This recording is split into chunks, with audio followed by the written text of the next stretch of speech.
Okay. Boys, come on. Eyes on the front of the room.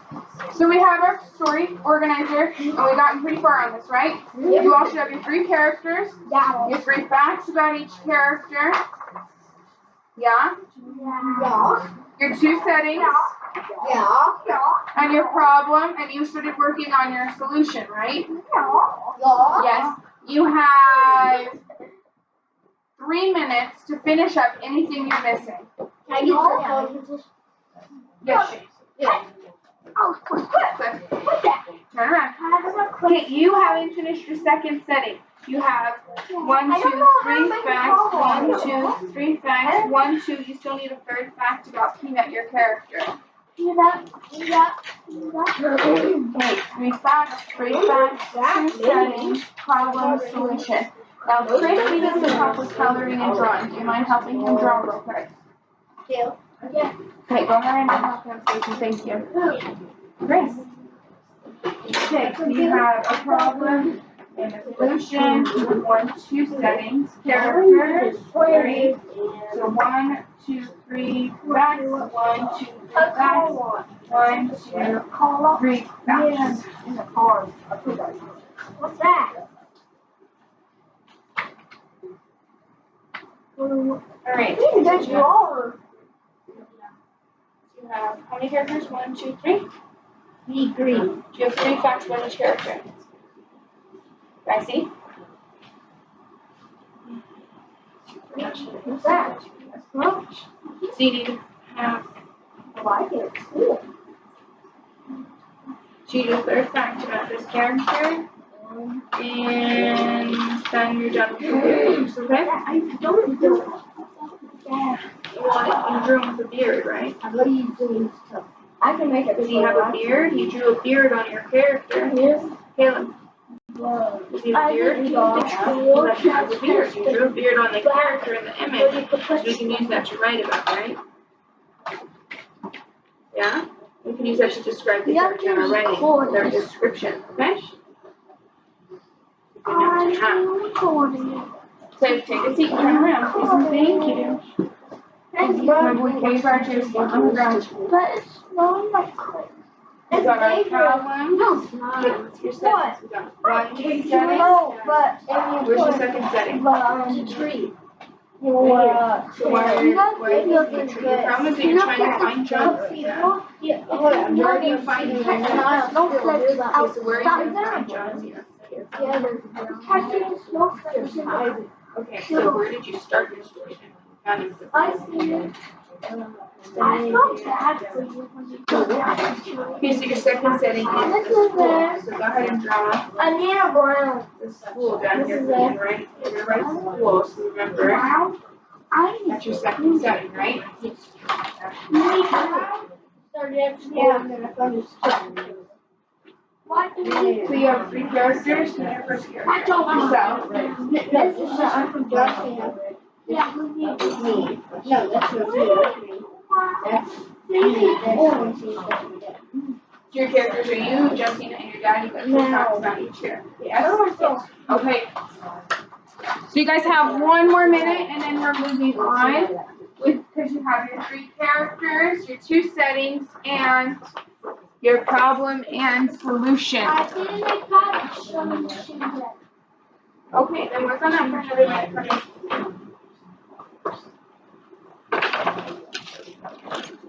Yeah, it's black and white. Yeah. Do you guys remember what my solution was? No. Yeah. What, Dale? I forgot it. Oh. Yeah. What was your solution? You go into the forest and Very good. Go to the forest You should see it. And pick to pick flowers. Very good. Thank you. How do you guys remember? Oh yeah, I know while I was doing the water. I didn't have the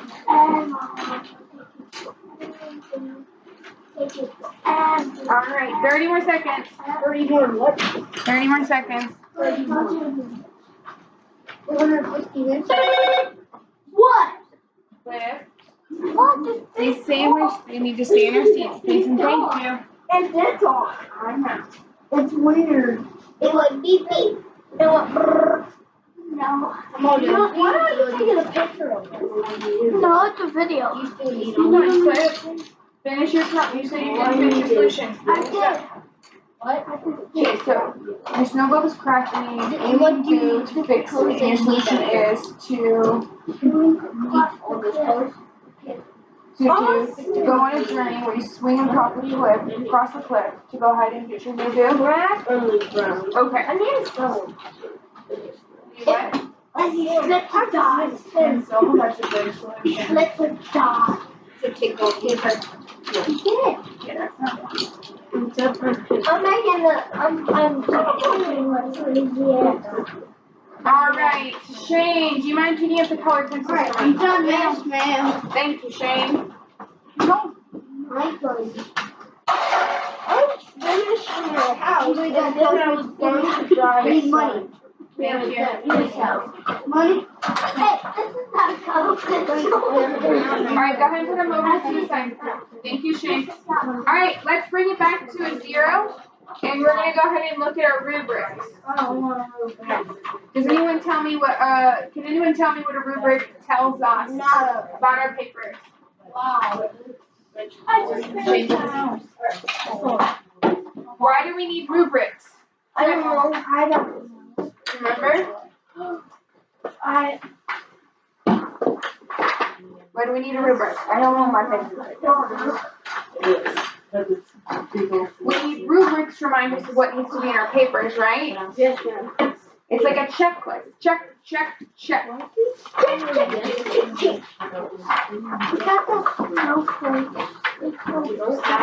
So, when we have our papers, there's a lot of different things going into this paper, right? Yes or no? A lot of different things. This is probably the most things we've included in the story in here so far. Yeah? Because we've got our 3 different characters. Have we ever done 3 characters in our stories before? No. We have 2 different settings. And not only do we have to introduce a problem, but we need to make sure we find a solution, right? Yes. Because can we leave off our story without wrapping it up and finding a solution? Because our solution is also our what? Anybody remember? Our solution is also our conclusion. So we wrap up a story. And our first, right here, our first category. Go ahead and look at your graphic organizer, please, Chris. Put your pencil down. We're looking at this right now. Our first category says introduction. Can you read the first option to get 4 points? Can you read that for me, Caleb? How do we get 4 points in our introduction? Okay. How do we get 4 points?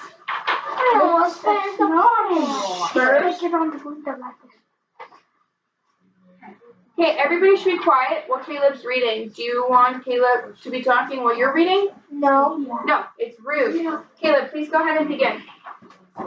First Paragraph. As a Wrapper. or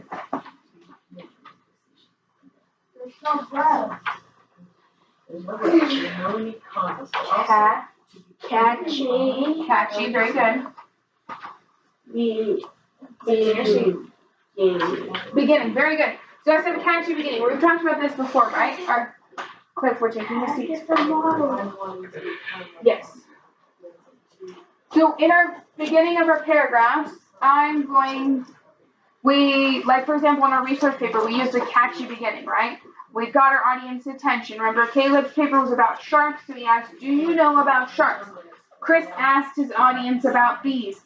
Dale talked about the American Revolution. So when we got our audience's attention, we said something exciting. We asked them a question. We got our audience's attention. That was not really exciting. And wasn't exciting. I liked your paper. Okay, so we're trying to get our audience's attention. And just like our research projects, we're going to have to do the same with our stories that are made up, right? So one was filled with facts, and this one's make-believe. One was our research was nonfiction. This is fiction, just like the story we're reading in class, The Hero Crows Crossing. Is this a real story? Yes. No. No, it's made up. No, it's real. Maybe a town. Maybe it's a real town, okay. But it's a made up story with made up characters. Just like our stories are, right? Some of our characters are real, but are they made up situations? Did these all really happen? No. Yeah. Did your characters really go to Magic Forest? Did they really find John Cena? No. But I wish I did. But do they make fun stories? Yeah. But I find them on TV. Okay. But, so, we need to get our audience's attention, right? Yeah. And that's what makes a good paper. So to get 4 full points, you need to have a good introduction, right? You want to make me and Mrs. Potter, when we read your papers, go, oh, yes, I want to read the rest of this paper, right? Yes. Because if you just start with some Cliff, if we don't get our audience's attention, do they want to read your paper? No. No. So we want to make sure our audience wants to read the paper. Yo, I'm going to read your papers, and maybe you guys don't want to share them with other people. The way to get 3 points is if you have a grabber, as we talked about with the word grabber, but it's not as good. You can just say, maybe this is not the greatest grabber. I'm going to tell you a story. I mean, did you tell your audience what you're doing? No, never. Yeah, but is it really that exciting? I'm going to tell you a story? Yeah. Are you like, yes, I want to read this paper? No. No. Okay, number 2, if you get 2 points, it's because a catchy beginning was attempted but was confusing rather than, okay, 1 second, was catchy. So when you say something and you end up confusing your audience rather than getting their attention. So if, like Caleb, your story involves a magic forest, you could all of a sudden say something like, whoa, snow is falling. But the magic forest, and then there's a magic forest. Am I confused? Yes. Yes, you are. You try to get my attention, but I'm like, what's going on right now? So we're going to move away from that. Mrs. Fisher. Okay, thank you, Cliff, for raising your hand. It's Black Friday falls because the cradle made stuff happen, like strange stuff, so people like his cartoon. Okay, so yeah, he got his audience's attention. Number 2, the section we're getting graded on is, can you tell me what that is, Shane? What? What is in section 2 we're getting graded on? The story is very good. We're getting graded on organization. Organization. So please go ahead and put your pencil down. Thank you. Story. Ew, stupid. So, yeah, okay, shh. The story is very well organized. Good job. Keep going. One idea of Or scene, Cliff. Scene. Falls.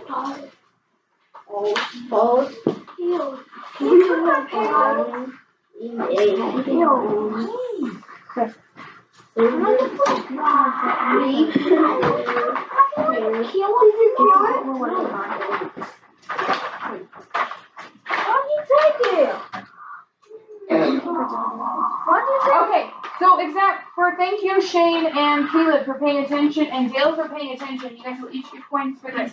Chris and Cliff, let's go. We are working on this. Why are we playing right now? Okay, well, organization. So Shane said the idea, the story is organized. It follows idea and scenes, right? We just don't hop from one idea to the other. So, for example, we don't go and start with our problem, then introduce our characters, and then have our Cliff. Then we don't go to our solution and then talk about our settings, right? Would that make any sense? No. So we need to go in order of our stories making sense, right? Because if I just go in any order, is my story gonna make sense? No. Is that good organization? Nope. No. So when we go through in an idea making sense, we go from scene to scene, we're gonna start introducing our characters, right? We'll introduce our first setting, we'll introduce our problem, and then we talk about how we need to work towards our solution, right? And in our solution is our second, we'll probably be going to our second setting, right? Or our problem is related to our second setting. So when we follow the scene of events, we're following what Our ideas. they're following in order. Chris and Cliff. There's a fly on me. bugging.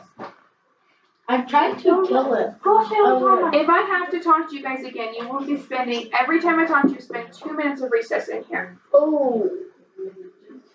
Why? Okay, so we need to make sure our story makes sense, right? It follows an order.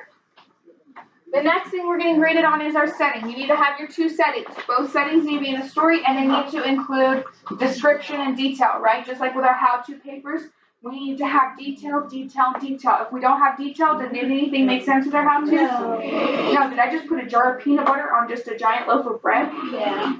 Did that work well? Yeah. No. But I followed the instructions, but it didn't have detail, so I couldn't really follow the directions. The next thing you're getting graded on is dialogue. We'll talk more about dialogue tomorrow. Your characters need to talk to each other. To find a solution, they need to talk. Cliff, turn around. They will need to talk to each other. Because your characters are not alone in finding the solution, right? They're working together to find the solution. That's what we talked about. The next category you're getting graded on is characters. You need to make sure all 3 characters in there and that you have what about your characters? Caleb. What do your characters need to have? What do you need to write about your characters? You need to write 3 facts. 3 facts or details. You need to describe your characters. Because if you don't tell me anything about your characters, can I imagine them in my head? No. And when we're reading these stories, can we imagine these characters in our head? Yeah. Because they tell us What? details. Like, for example, with Mr. Ridley, he has silvery eyes and long black hair, right? Shane, thank you for raising your hand. You can't tell how we wanted them to like how you imagine they look, how do you imagine they act, and how they dress, all the things you imagine about your characters. You can only imagine it, nobody else can. Because probably they can. Well, yeah, you're right. We might imagine things a little bit differently, but if you include as much detail as possible, it's going to be easier for me to think about what you are thinking. But if you don't leave me much detail, I've got to figure it out all on my own, right? Yeah. Then the last thing you're getting graded on is the problem and conflict. You need to not only have, you need to have your problem, but also what goes with your problem? A solution. We need to wrap up our problem. We can't just leave our poor characters stranded on a mountain and then just say, story's over, all done. No. Yeah. No, we need to help them find their way off the mountain. Cliff, we can't break the snow globe and then not find the alien goo. But then Goosebumps and something bad happens. They find a solution to a new problem, but sometimes, yes, a new problem arises because another book is going to happen. But it's just because it's another book going to happen in another set of problems and another set of solutions, okay? So go ahead and I want you to wrap these up, and tomorrow we're going to start writing our papers. Okay, so go ahead and put these away, please, and thank you. Cliff, over here real quick. Book. Were you loud in the lesson today? Yes. What should you have been doing instead of coloring, Chris? Chris, what should you have been doing instead of coloring? Listening, thank you. Cliff, what should you have been doing? Be careful, nicer to your papers. You should be listening, paying attention, eyes to the front of the room. Thank you. Go ahead and put these away, boys. Can I go home now? Yes, you can go to next class. Both you and Dale are out. Can I go home?